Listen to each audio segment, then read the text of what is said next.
আসসালামু আলাইকুম সবাইকে। আজকে আবারও চলে আসলাম বিমানবন্দর কাজের আপডেট ভিডিও নিয়ে। তো বৃষ্টি হয়েছে, চারিদিকে কাদা, তারপরও চলে আসলাম রিস্ক নিয়ে আপনাদেরকে দেখানোর জন্য। আমরা আছি এখন বিমানবন্দরের এটা হচ্ছে দুবলাগাড়ি রোড। রাস্তার অবস্থা দেখেন খুবই ভয়াবহ। একবার আছাড় খাইছি অলরেডি, তারপরও দেখি কি করা যায় আপনাদেরকে দেখানোর জন্য। আজকে একটা জিনিস আপনাদেরকে দেখাতে পেরেছি, সেটা হচ্ছে দেখেন টিন শেডের ভেতরে একটি হেলিকপ্টার রাখা হয়েছে, যে প্রতিদিন সকাল করে কিন্তু ট্রায়াল দেওয়া হয়। আসলে কপাল খারাপ, তাই উড়ানোটা দেখাইতে পারলাম না, বাট এটুকু দেখাইতে পারছি, এটাই আলহামদুলিল্লাহ। এটা হচ্ছে বিমানবন্দরের মূল অফিস। এর পাশেই রাখা আছে হেলিকপ্টার, অ্যান্ড এর ভিতরেই কিন্তু বিমানও রাখা হয়। বর্তমানে একটি হেলিকপ্টার আছে, এটা সকাল করে উড়ানো হয়। আর কাজের আপডেট বৃষ্টির কারণে বন্ধ আছে। এটা হচ্ছে বিমানবন্দরের অফিস, আর এটা হচ্ছে রানওয়ে, যে রানওয়ের কাজ কিন্তু ইতিমধ্যেই বারোনা হয়ে গেছে। তো আমি চলে আসছি বগুড়া এরুলিয়া বিমানবন্দর। আমার পেছনে দেখতে পাচ্ছেন অফিস। আর বৃষ্টি থামার পরে সব জায়গার যে সিকিউরিটি, তারা কিন্তু তাদের গন্তব্যস্থলে যাচ্ছে।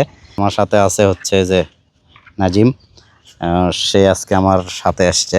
বিমানবন্দরের পাশে একটা জিনিস দেখেন, এইদিকে ধান কাটতেছে কৃষক, উপরে অবস্থা দেখেন, এত শামখল কোথা থেকে যে আসছে এখানে আল্লাহই ভালো জানে। প্রচুর প্রচুর দেখেন কি পরিমাণ শামখল এখানে, হিসাব ছাড়া দেখেন পড়তেছে, যে কৃষকদের আশেপাশে উঠতেছে। এগুলো কিন্তু অনেক বড় হয়, 4 কেজি 5 কেজি 6 কেজি ওজন হয়। আমরা কিন্তু বিমানবন্দরের একদম পশ্চিম মাথায় চলে আসছি, একদম শেষ মাথায়। আকাশে কালো মেঘ, যে কোনো সময় বৃষ্টি আসতে পারে। অলরেডি 2 থেকে 3 বার বৃষ্টির কবলে পড়েছি, বৃষ্টির জন্য দেরি হয়ে গেল আসতে। তারপরও যাচ্ছি সামনে, যেখানে কন্ট্রাকশনের কাজগুলো হচ্ছে সেই জায়গায় যাচ্ছি। প্রচুর মেঘ, আমরা অনেক সামনে চলে আসছি। ওই যে অফিস, তখন যে অফিস দেখাইছি দেখেন অনেক দূরে। আমরা অনেক দূর সামনে চলে আসছি, আরও সামনে যাব ইনশাল্লাহ, দেখা যাক। এখান থেকে এটা হচ্ছে রানওয়ে, আর এই পাশে কাজ হচ্ছে।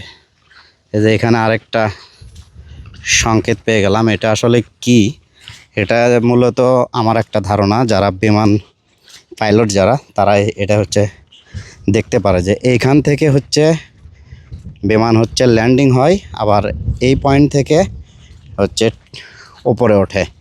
এটা হচ্ছে পয়েন্ট। বিমানবন্দরের পাশে খুবই চমৎকার একটি দৃশ্য দেখতে পেলাম। বড়মহর স্কুল থেকে দুবলাগাড়ির ছাত্ররা তাদের বাড়ির দিকে যাচ্ছে। এই যে চলে আসছি কনস্ট্রাকশন সাইটে। অলরেডি এখানে সকল প্রকার মেশিনারিজ দেখতে পাচ্ছেন। কাম স্থবির হয়ে গেছে বৃষ্টির কারণে। এদিকে পাথর টাথর রাখা হয়েছে, মেশিনারিজ রাখা হয়েছে। এটাই হচ্ছে বিমানবন্দর কাজের কনস্ট্রাকশন সাইট। একদম কাছে চলে আসছি। আসলে বৃষ্টির কারণে সম্পূর্ণ কাজ বন্ধ আছে। আসলে কপালটাই খারাপ, আপনাদেরকে কাজের অগ্রগতি দেখাইতে পারলাম না, একমাত্র বৃষ্টির কারণে। দেখেন জহরের আজান দিয়ে দিল, আমরা অনেক দূর চলে আসছি, একদম কনস্ট্রাকশনের সাইডে চলে আসছি, যেখানে আর যাওয়া সম্ভব হচ্ছে না। এর বেশি যাওয়া সম্পূর্ণ নিষেধ, সব কিছু বন্ধ শুধু বৃষ্টির কারণে। আসলে আপডেট দেখাইতে পারলাম না, এই পর্যন্ত দেখালাম। নেক্সটে পুরোপুরি কাজের চলমান অবস্থা দেখাবো ইনশাল্লাহ। বিমানবন্দরের কাজ কিন্তু 12 না শেষ হয়েছে। আমার মনে হয় যদি রানওয়ে বৃদ্ধি না করা হয়, তাহলে এই কাজ শেষ হতে অলমোস্ট 15 থেকে 20 দিন লাগতে পারে। আর যদি রানওয়ে বাড়ানো হয় সেক্ষেত্রে সময় লাগবে, কারণ জমি অধিগ্রহণের ব্যাপার স্যাপার আছে। আবার যে পাশটায় বাড়াবে ওই পাশটায় হচ্ছে প্রাইমারি স্কুল আছে, সেগুলো স্থানান্তর করতে হবে, নতুন করে স্কুল করতে হবে। এটা সময় সাপেক্ষের ব্যাপার। কিন্তু কার্পেটিংয়ের কাজ এখন থেকে 15 দিন সর্বোচ্চ হয়তো বা লাগতে পারে আনুমানিক, কারণ অলমোস্ট কাজ কিন্তু শেষের মধ্যে। সেটাও আপনাদেরকে দেখানোর চেষ্টা করব। আর আমরা চলে যাচ্ছি, যেহেতু বৃষ্টির কারণে আজকে কার্পেটিংয়ের কাজ সম্পূর্ণ বন্ধ আছে। তারপরে আপনাদেরকে আমরা দেখালাম